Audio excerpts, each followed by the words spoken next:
There is a particular kind of exhaustion that settles into a man's body when he realizes that everything he was taught about communication has been strategically useless. It doesn't announce itself. It accumulates quietly across dozens of conversations where he explained himself carefully, where he offered transparency, where he laid out his reasoning with the precision of an architect presenting blueprints, and watched it all dissolve into an argument he cannot win, a coldness he cannot thaw, or worse, an indifference that makes him feel like he's arguing with fog. He begins to notice a pattern. The more he explains, the less she listens. The more honest he becomes, the less she respects him. The more effort he invests in resolving conflict through words, the more those words seem to drain his leverage away. And eventually, if he's paying attention, he realizes something that sits uneasily in his chest. The man who said nothing, who walked away mid-sentence, who disappeared for 3 days without explanation, that man is the one she texted first. That man is the one whose silence carved out more space in her mind than all of his carefully constructed arguments combined. I work with men who arrive at this realization with a kind of quiet bewilderment, as if they've just discovered that the entire game was played with invisible rules they were never given. They describe the same sequence repeatedly. A disagreement begins. She says something that feels unfair, inaccurate, and emotionally manipulative. He responds with logic. He corrects the distortion. He offers context. He tries to de-escalate. He explains his intentions. He validates her feelings while defending his position. He does everything the marriage counselors and the relationship podcasts told him to do, and it makes everything worse. Not incrementally worse, catastrophically worse. She escalates. She goes colder. She brings up things from 6 months ago that have nothing to do with the current issue. She tells him he's missing the point. She walks away in the middle of his explanation, and he follows her, still talking, still reasoning, still hoping that if he finds the right combination of words, she'll finally understand him. But she doesn't, and what he doesn't realize yet is that understanding was never the goal. The interaction was never about the content of his argument. It was about whether he would kneel. Niccolo Machiavelli spent his life watching men lose power. Not on battlefields, not through overt betrayal, but through the slow erosion of perception. He understood that power is not a possession. It is a performance, a constant negotiation conducted mostly in silence. The prince who must explain his authority has already lost it. The ruler who defends his decisions at length reveals that he doubts them himself. Machiavelli observed that the men who commanded genuine respect were often those who spoke least, who made decisions without apology, who understood that explanation is a currency that devalues the moment you spend too much of it. In his world, verbose justification was the hallmark of weakness. The man who must constantly articulate his value is confessing, without realizing it, that he fears you won't see it on your own, and that fear is the scent predators track. The modern man has been raised in a culture that tells him the opposite. He's been taught that communication is the foundation of intimacy, that vulnerability is strength, that transparency builds trust, that a good man explains himself, apologizes when he's wrong, and works through conflict by talking it out until both parties feel heard. None of this is technically false, but what he's not told is that all of it operates within a hidden framework where respect must already exist, where attraction is already established, where his position is already secure. When those conditions are absent, when he's already begun the slide from lover to supplicant, from equal to inferior, from mystery to open book, then every word he speaks to defend himself accelerates his fall. She doesn't hear his logic.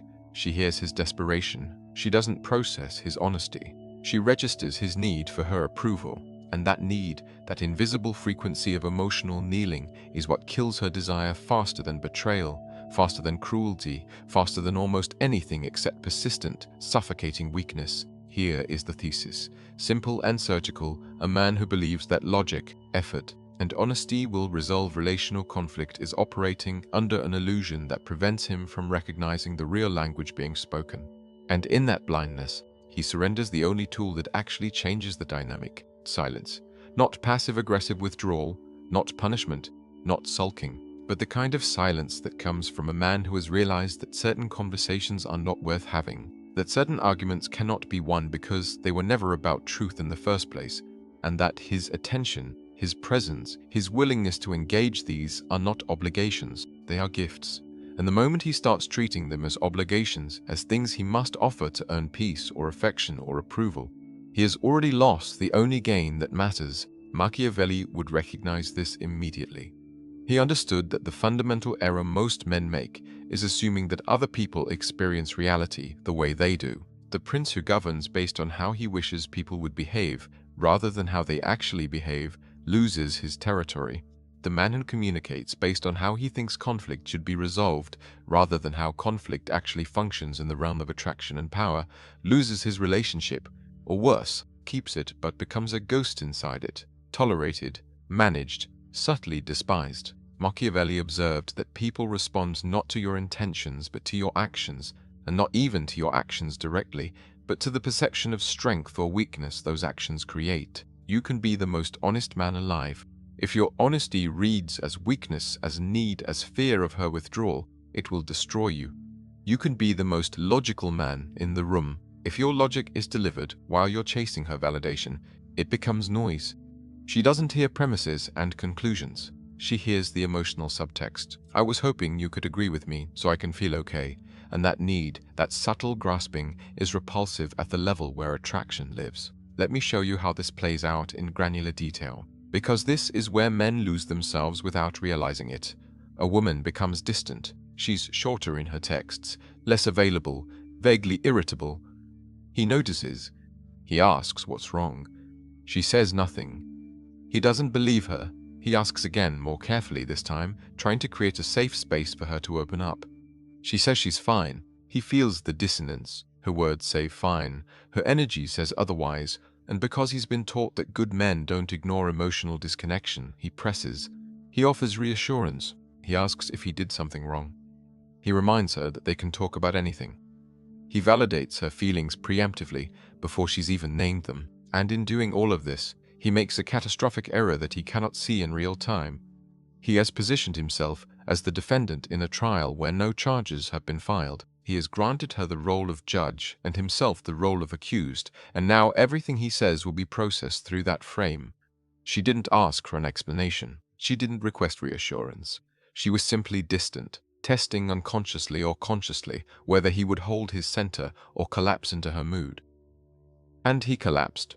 Not dramatically, not obviously, but energetically, structurally. He made himself smaller so that her discomfort could become the most important thing in the room. And now, whether she realizes it or not, she has learned something about him. She has learned that her silence creates panic in him, that her withdrawal makes him chase, that he will rearrange himself around her emotional weather. This is not something she thinks through. It registers deeper than thought, in the same place where attraction lives, where respect is calibrated, where the ancient animal part of her brain decides whether this man leads or follows, and the man who follows her moods, who supplicates to her silence, who needs her to confirm that everything is okay before he can return to his own stability.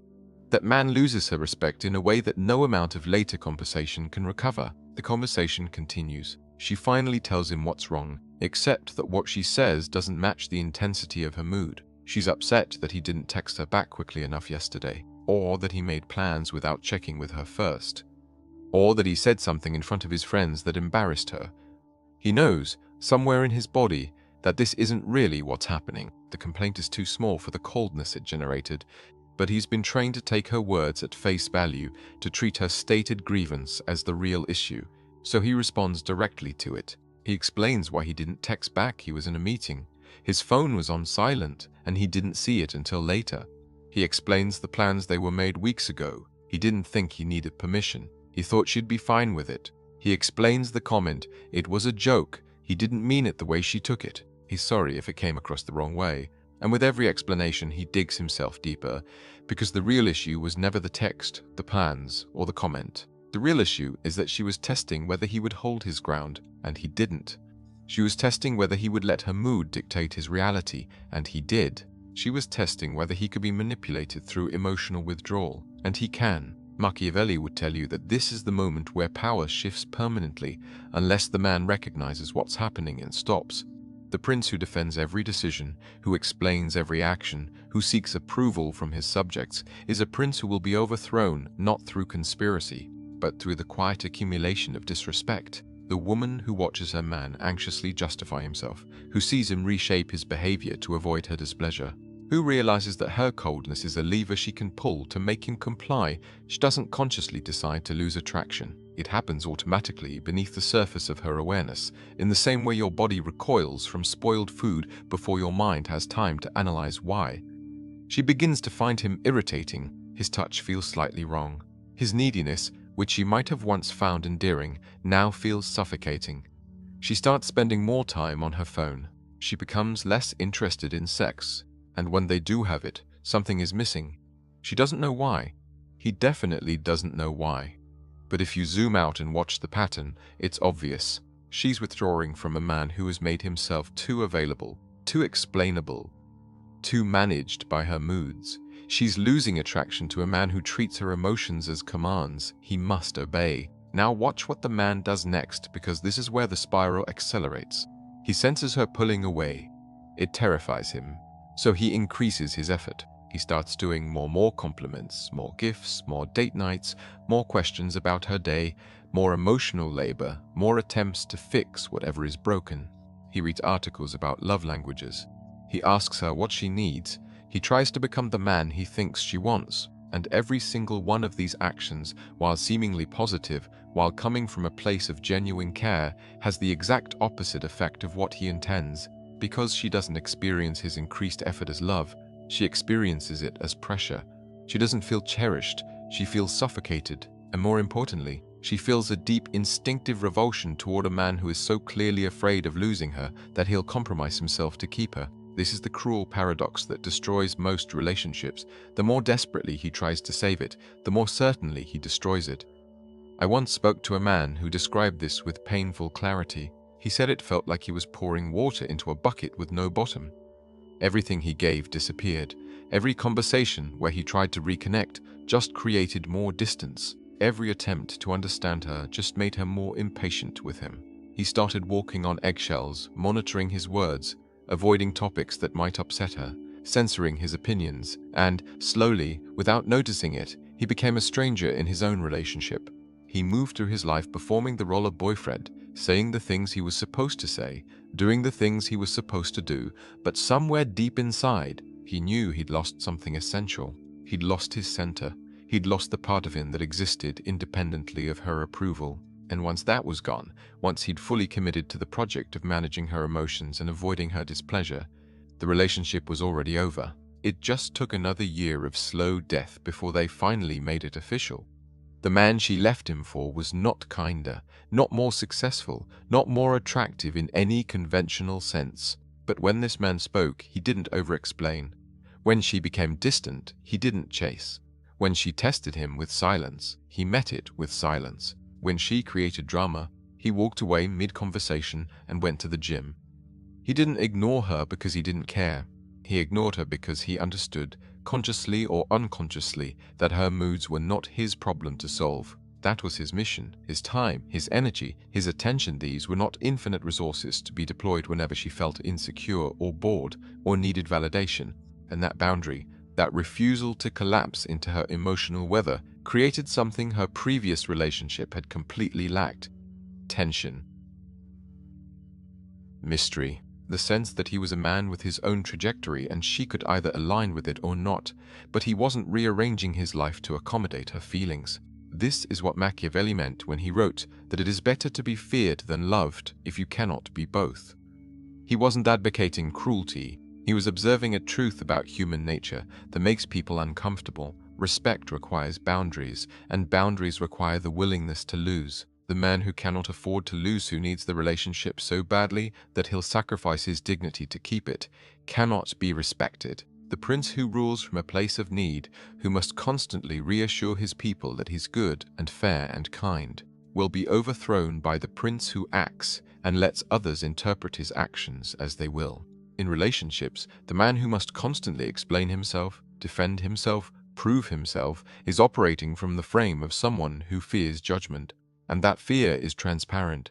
She sees it, and seeing it, she cannot help but test it, push against it, and ultimately lose attraction to it. Let's zoom out now.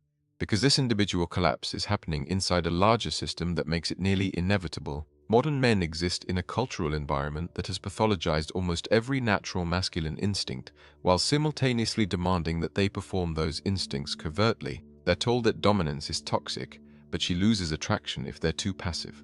They're told to communicate openly, but vulnerability without strength reads as weakness. They're told to respect boundaries, but hesitation is interpreted as a lack of desire. They're told to seek enthusiastic consent at every stage, but the man who asks permission for everything becomes unsexy by definition. The rules are deliberately contradictory, and the punishment for getting it wrong has never been more severe. A man can lose his job, his reputation, his social network, his children, half his assets, and his sense of self, all from a single accusation, a single conversation taken out of context, a single moment where he misread the invisible, ever-shifting line between pursuit and harassment. So men adapt by becoming cautious. They overcommunicate, they seek explicit approval. They constantly explain their intentions to create a paper trail of goodness, a defense against future accusations. They treat every interaction like a legal deposition where they must prove they're not the villain, and in doing so, they drain every interaction of the spontaneity, the tension, the playful ambiguity that makes attraction possible. Machiavelli would recognize this as a civilization eating itself, when the conditions of social life make it impossible for men to act naturally, when every masculine impulse must be filtered through 10 layers of anxious self-monitoring. When the penalty for misstep is annihilation, you don't get better men. You get men who withdraw. You get men who stop approaching. You get men who choose video games and pornography over the minefields of modern dating. You get men who invest just enough to avoid loneliness, but never enough to risk real vulnerability. And you get relationships that feel like negotiations between lawyers rather than dances between lovers. The cost of this is not borne by men alone. Women too are trapped in the same system, wondering why the men they meet seem passive, why nobody pursues them with real intent, why every interaction feels like a therapy session instead of an adventure. They're told they want sensitive men who communicate, but when they encounter those men in real life, something inside them recoils. The man who asks, "Is this okay? How are you feeling? What do you need from me?" That man is doing everything correctly according to the modern script. He's also killing her attraction with every word, because the part of her that responds to masculine energy, the ancient pre-verbal part that decides who she desires, doesn't want a man who seeks her approval. It wants a man who knows what he wants and takes it, calibrated by her signals, but not paralyzed by them. Leading but not controlling, strong but not cruel. And that kind of man is increasingly rare because the culture has made it almost impossible to develop that calibration without risking destruction. This is where silence becomes not just a tactic, but a form of self-preservation. When the cost of speaking is that every word can be weaponized, when explaining yourself only provides ammunition for later arguments, and when honesty is punished, logic is irrelevant. The rational response is to stop playing that game. The man who understands this begins to recognize that most of the conflicts he's been drawn into were not designed to be resolved. They were designed to test him. The woman who starts an argument over something trivial is not actually upset about it. She's testing whether he'll fall into the frame of a defendant, whether he'll scramble to justify himself, whether his need for her approval is stronger than his commitment to his own reality. And the moment he starts explaining, defending, trying to logic his way back into her good graces, he's failed the test. Not because she's malicious, not because she's consciously manipulating him, but because something deeper than consciousness is watching how he responds to pressure, and that something is taking notes. The man who passes the test does something that feels counterintuitive, even cruel, to the version of himself who's been trained in modern relationship ideology. He stops talking. Not forever, not as punishment, but he stops participating in a conversation that leads nowhere. She says something inflammatory. He doesn't take the bait. She escalates. He remains calm but disengaged. She demands he explain himself. He says, "I don't think this conversation is productive right now," and then he leaves. Not angrily, not dramatically. He removes himself from the dynamic. He goes to the gym. He goes to his office. He calls a friend. He focuses on something that actually matters to him. And in doing this, he communicates something far more powerful than any logical argument could. I am not dependent on your approval. I am not scared of your anger. I have a life that exists whether you're happy with me or not. This is not manipulation. This is sovereignty. Manipulation would be using silence to punish her. to make her chase, to create anxiety so he can feel powerful deliberately. Sovereignty is recognizing that her emotional state is not his responsibility, that he cannot fix her by explaining himself, and that the most loving thing he can do for both of them is refuse to participate in a dynamic that destroys respect. Machiavelli understood that the appearance of strength is often more important than strength itself, and that the man who allows himself to be drawn into endless justification appears weak, regardless of the quality of his arguments. The prince who must defend every decree, who engages every critic, who tries to make everyone understand his reasoning, that prince is finished. The prince who makes a decision and moves forward, allowing others to interpret it as they will, indifferent to whether they approve that prince rules. In practice, this looks like a man who stops over-texting. She doesn't respond for hours, he doesn't send follow-ups, he doesn't ask if she's okay. He doesn't triple text with explanations and jokes to ease the silence. He continues his day. Does she cancel plans at the last minute? He doesn't scramble to convince her, doesn't ask what he did wrong, doesn't try to reschedule immediately. He says, "No problem," and makes other plans. She says something disrespectful? He doesn't argue. He doesn't explain why she's wrong. He goes quiet, and the next time she reaches out, his availability has shifted. Not as revenge, but as a natural consequence of a man who's realized that his time and attention are finite, and he's not going to spend them on someone who doesn't value them. This recalibration feels impossible to men who've spent years operating in the opposite mode. It feels selfish. It feels like he's being cold, like he's abandoning the relationship, like he's failing to be the good man he was raised to be. But here's the truth that sits like a stone in the center of all of this. The version of himself that explains endlessly, that chases her validation, that manages her moods at the expense of his own stability, that version is not actually good for her. It's not noble. It's not loving. It's weak. And she doesn't want it. She might say she wants it. She might consciously believe she wants it, but her body, her attraction, her respect, these things tell a different story. They withdraw from the man who kneels. They respond to the man who stands. Notice what happens in the days after he stops engaging the way he used to. At first, she might escalate. She might get angry that he's not chasing, that he's not explaining, that he's not playing the role she's used to. She might accuse him of being distant, cold, and checked out, and this is the moment where most men break. They panic. They think they've done something wrong. They rush back into explanation mode, apologizing, reassuring, proving that they still care. And in doing so, they reset the dynamic back to where it was. But the man who holds his ground, who remains calm, who doesn't defend himself against her discomfort, something shifts. She starts to notice him again. Not in the comfortable, taken-for-granted way she did before, but with a kind of uncertainty that rekindles attention. She starts to wonder what he's thinking. She starts to feel the space where his constant availability used to be. And if he maintains this long enough, if he doesn't collapse back into old patterns the moment she offers warmth, something even deeper shifts. She begins to respect him again. This doesn't fix a relationship that's fundamentally broken. If there's no genuine compatibility, if the foundation is wrong, if she's already gone, silence won't retrieve that. But in relationships where attraction once existed and has only been eroded by his overfunctioning, his emotional kneeling, and his inability to hold boundaries, this recalibration can restart everything, not because she's shallow, not because she's testing him maliciously, but because the feminine at its core is attracted to masculine presence, and masculine presence requires the ability to stand alone. The man who cannot be alone, who collapses without her approval, who needs her good mood to access his own stability, that man has no presence. He's a mirror, and you cannot desire a mirror. Machiavelli wrote that men are driven by two primary forces, love and fear, and while it sounds harsh, he observed that relationships built purely on love, without any element of fear of loss, fear of consequences, fear that the other person has options and boundaries and will not tolerate disrespect, forever become soft, shapeless, devoid of tension.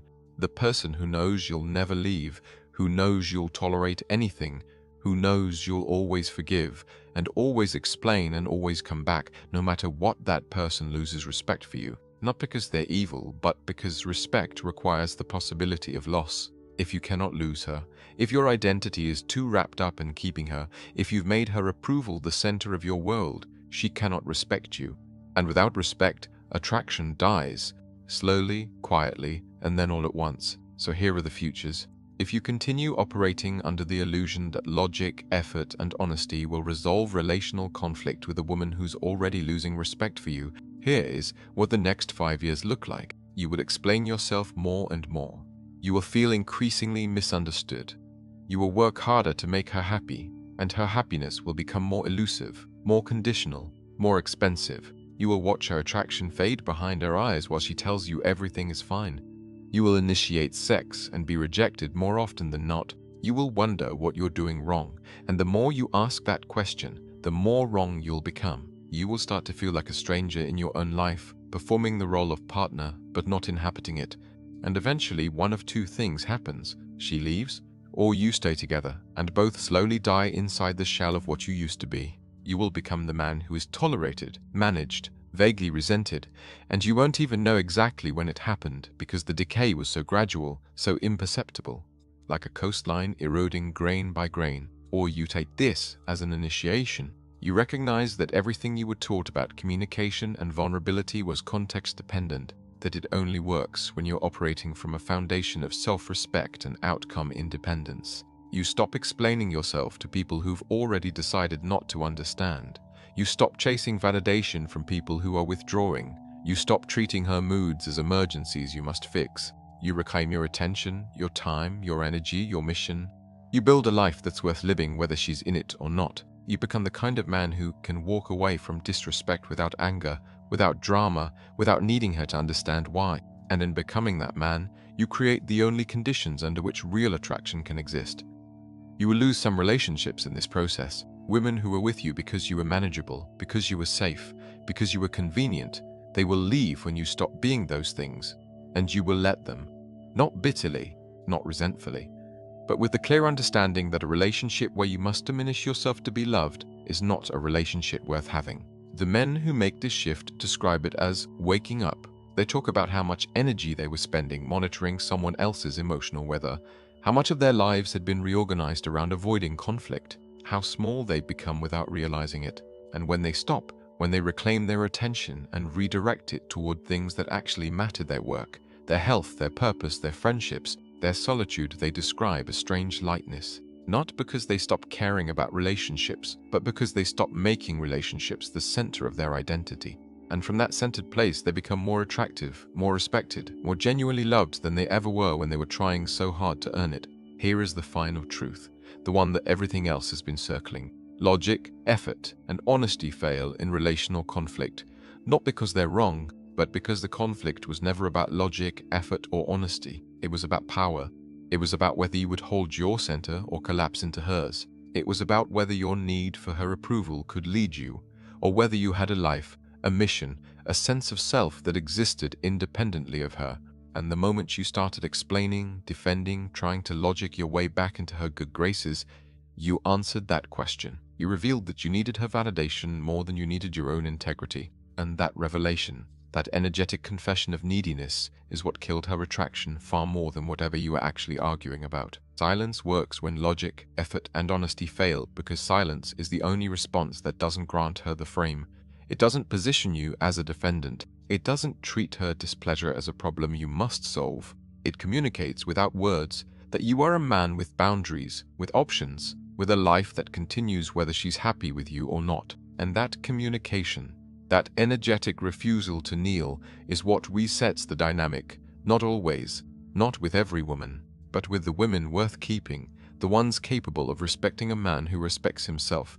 Silence is the language they actually hear. If this hit something in you, if you felt the truth of it in your body before your mind caught up, then you're already halfway through the door. Share this with the men who need it. Subscribe to keep this work alive, and most importantly, stop explaining yourself to people who've already decided not to understand. Your attention is currency. Your presence is a gift. And the moment you start giving those things away to avoid discomfort, you've lost the only game that actually matters. She does not destroy your center. She reveals whether you ever had one.